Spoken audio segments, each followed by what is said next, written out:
Mga galon, magandang hapon sa inyo diyan. Andito tayo sa tabing dagat kasi titignan natin yung bangka ng bayaw namin kasi pumapasok daw tubig dagat. Yung nakaraan, muntika na. Malunod. Gabi pa naman yung operasyon namin sa paglaot dito. Kaya titistingan namin yung kung papasok pa ba kasi ano ba yun sa Tagalog? Tagalog. Pinuksihan namin. Tignan namin yung kung may papasok pa ba na tubig dagat. Delikado.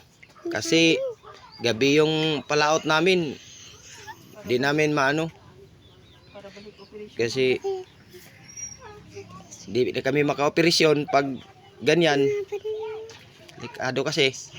Yan lang muna ngayon ang i-upload ko mga galon. Abang-abang lang kayo sa sunod na i-upload ko. Paki-follow na din po mga galon. Paki-like and share.